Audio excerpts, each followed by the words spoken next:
दोस्तों welcome to wisdom TV. मेरा नाम है अभय और आज की वीडियो का टॉपिक है व्हाट इफ सीरीज का 8th एपिसोड। एंड इस एपिसोड का हम सभी लोगों को बहुत पहले से इंतजार था। मुझे उम्मीद थी कि इस एपिसोड में हमें कहीं पर गोमोरा देखने को मिलेगी, लेकिन ऐसा कुछ नहीं हुआ क्योंकि ये पूरा एपिसोड इन्फिनाइट अल्ट्रॉन से रिलेटेड ही था। तो बिना टाइम गवाए बस एपिसोड शुरू करते हैं।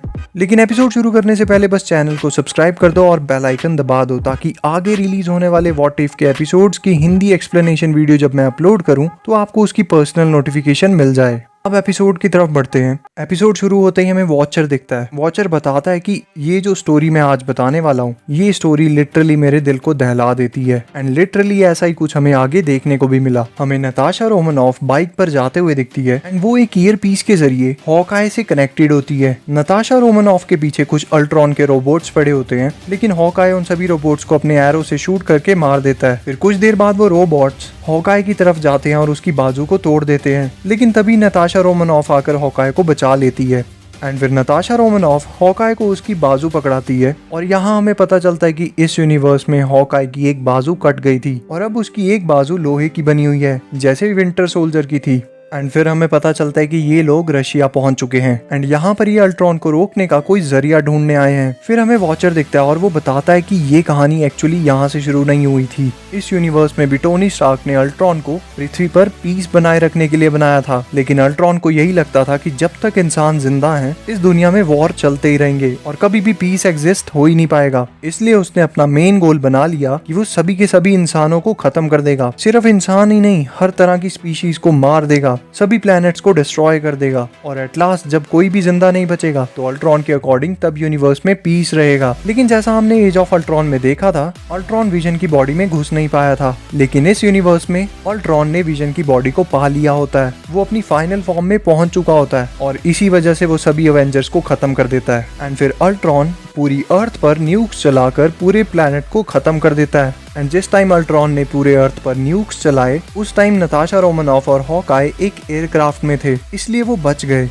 एंड पूरी अर्थ को डिस्ट्रॉय करने के बाद अल्ट्रॉन को लगता है कि अब दुनिया में पीस कायम हो चुका है, लेकिन तभी वहाँ थैनोस आ जाता है। एंड थैनोस यहाँ पर माइंड स्टोन को लेने आया होता है, लेकिन थैनोस कुछ करता उससे पहले ही अल्ट्रॉन थैनोस को बीच में से काट देता है और बाकी सारे इन्फिनिटी स्टोन्स को ले लेता है। एंड फिर वो बन जाता है इन्फिनाइट अल्ट्रॉन। एंड अब वो स्पेस, रियलिटी, सोल हर चीज को कंट्रोल कर सकता है, इसलिए वो बस कुछ ही सेकंड्स में अपने जैसे अनगिनत रोबोट्स बना देता है। और सभी इन्फिनिटी स्टोन्स को पा लेने के बाद उसे सब कुछ नजर आने लगता है कि ये यूनिवर्स सिर्फ इतना सा ही नहीं है, इस पृथ्वी के बाहर भी बाकी प्लैनेट्स हैं। और फिर वो उन सभी प्लैनेट्स को डिस्ट्रॉय करने के लिए भी चल पड़ता है। सबसे पहले वो एस्गार्ड को तबाह करता है, फिर द सोवरेन को एंड गार्डियंस ऑफ गैलेक्सी को भी उसी ने खत्म किया था। एंड यूनिवर्स में बाकी सभी प्लैनेट्स को वो डिस्ट्रॉय कर देता है। Even ego the living planet को भी वो खुद खत्म कर देता है। एंड वो इसी तरह एक प्लैनेट को तबाह कर रहा था एंड अचानक तभी कोई आकर उसे मारता है। एंड फिर हमें दिखता है कि ये तो कैप्टन मार्वल है। एंड कैप्टन मार्वल और अल्ट्रॉन के बीच में काफी देर तक लड़ाई होती है। कैप्टन मार्वल अल्ट्रॉन पर पूरी तरह से भारी पड़ रही होती है, लेकिन अल्ट्रॉन कैप्टन मार्वल को कहता है मैं ऑलरेडी जीत रहा हूँ।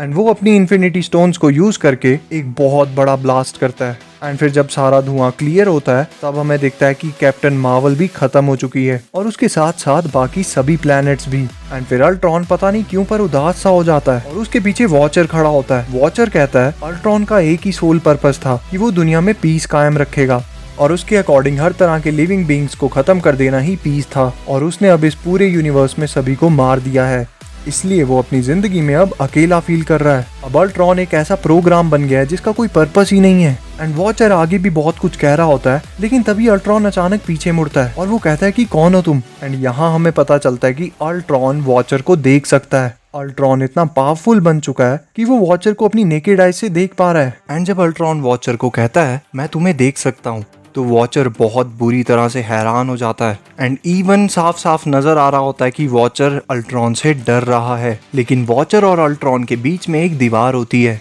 एंड वॉचर वहां पर छुप जाता है।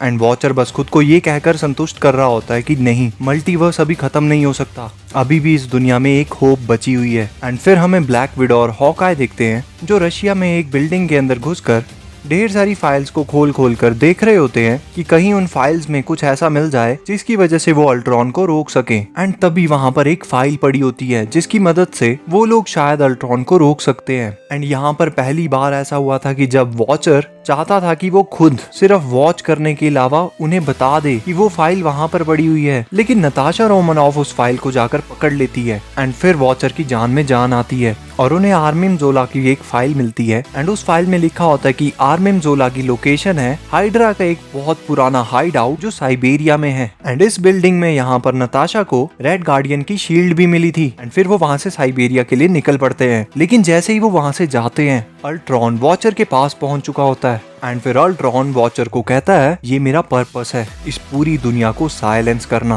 और पूरी दुनिया में पीस बनाए रखना। एंड फिर ब्लैक विडो और हॉक आए साइबेरिया में हाइड्रा के एक पुराने हाइड आउट पर पहुंचते हैं। एंड वहां पर पहुंचकर हमें ब्लैक विडो से पता चलता है कि जो आर्निम जोला नाम का एक आदमी है वो हाइड्रा का एक बहुत पुराना साइंटिस्ट था। उसने मरने से पहले अपना दिमाग एक कंप्यूटर में छोड़ दिया था, मतलब अब वो एक आर्टिफिशियल इंटेलिजेंस बन चुका है। एंड फिर वो एक कंप्यूटर को ऑन करते हैं और उसमें होता है आर्निम जोला। वो उसे सब कुछ बताते हैं कि अल्ट्रॉन की वजह से क्या क्या हो चुका है। एंड आर्निम जोला को वो कन्विंस करते हैं कि वो अल्ट्रॉन के एक रोबोट के शरीर में घुसेगा एंड फिर उस रोबोट से जुड़कर वो अल्ट्रॉन से कनेक्ट होगा और अल्ट्रॉन के शरीर में घुसकर सभी रोबोट्स को अपने कंट्रोल में ले लेगा। फिर हॉकआई अपने एरो से उस कंप्यूटर के सीपीयू से आर्निम जोला को डाउनलोड कर रहा होता है। एंड ब्लैक विडो जानबूझकर एवेंजर्स टावर पर कॉल करती है ताकि अल्ट्रॉन के रोबोट्स वहां पर आए जहां पर ब्लैक विडो अभी है। एंड ठीक वैसा ही होता है, अल्ट्रॉन्स ब्लैक विडो की लोकेशन को ट्रैक करके वहां साइबेरिया में पहुंच जाते हैं। ब्लैक विडो और हॉकआई उन सभी अल्ट्रॉन से लड़ रहे होते हैं। एंड तभी हॉकआई एक अल्ट्रॉन की आंख में वो वाला एरो मारता है जिस एरो की मदद से उन्होंने आर्निम जोला को डाउनलोड किया था। एंड उस अल्ट्रॉन के अंदर आर्निम जोला घुस जाता है। एंड उस वाले अल्ट्रॉन रोबोट को पकड़कर हॉकआई और ब्लैक विडो अंदर वाले कमरे की तरफ आ जाते हैं और दरवाजे को बंद कर लेते हैं। ब्लैक विडो आर्निम जोला वाले अल्ट्रॉन की दोनों टांगे तोड़ देती है इन केस कहीं आर्निम जोला उन्हीं पर अटैक न कर दे।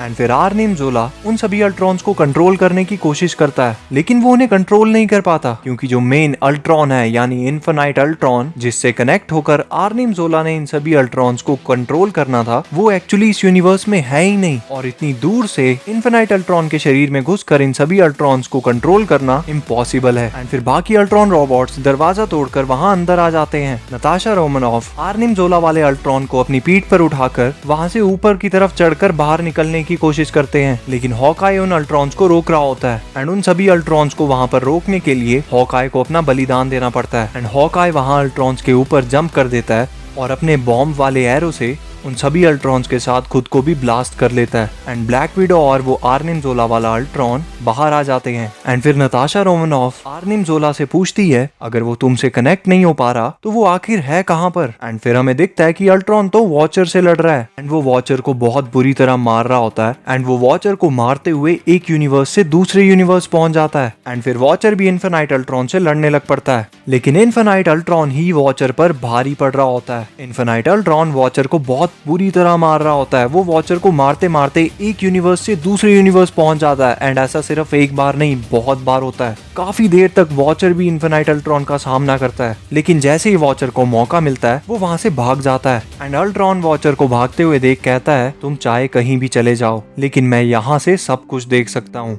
एंड अल्ट्रॉन इस सीन में उस जगह पर खड़ा हुआ है जहाँ पर वॉचर खड़े रहकर पूरे मल्टीवर्स पर नजर रखता था। एंड फिर हमें पता चलता है कि वॉचर कहाँ गया है। वॉचर स्ट्रेंज सुप्रीम के पास गया होता है। ये वही डॉक्टर स्ट्रेंज है जिसे हमने शायद से 4th एपिसोड में देखा था व्हाट इफ के, और इसने अपने पूरी यूनिवर्स को खत्म कर दिया था। एंड डॉक्टर स्ट्रेंज जानता है कि वॉचर क्यों यहाँ पर आया है। डॉक्टर स्ट्रेंज वॉचर को कहता है मैं तुम्हारे मुंह से सुनना चाहता हूँ कि तुम्हें मेरी मदद चाहिए। एंड वॉचर कहता है मुझे यकीन नहीं हो रहा मैं ये कहने वाला हूँ, लेकिन मुझे तुम्हारी मदद चाहिए। एंड यहीं पर ये एपिसोड खत्म हो जाता है। तो दोस्तों ये था आज का एपिसोड, ये थी आज की वीडियो। आप लोगों को ये एपिसोड कैसा लगा कमेंट सेक्शन में जरूर बताना। एंड इस एपिसोड को देखकर यही लगता है कि 9th एपिसोड भी इसी एपिसोड की कंटिन्यूएशन में होगा। जाने से पहले चैनल को सब्सक्राइब कर दो और बेल आइकन दबा दो ताकि अगले व्हाट इफ एपिसोड की जब मैं हिंदी एक्सप्लेनेशन वीडियो अपलोड करूं तो आपको उसकी पर्सनल नोटिफिकेशन मिल जाए। वीडियो को लाइक जरूर कर देना। मिलते हैं अगली वीडियो में। धन्यवाद।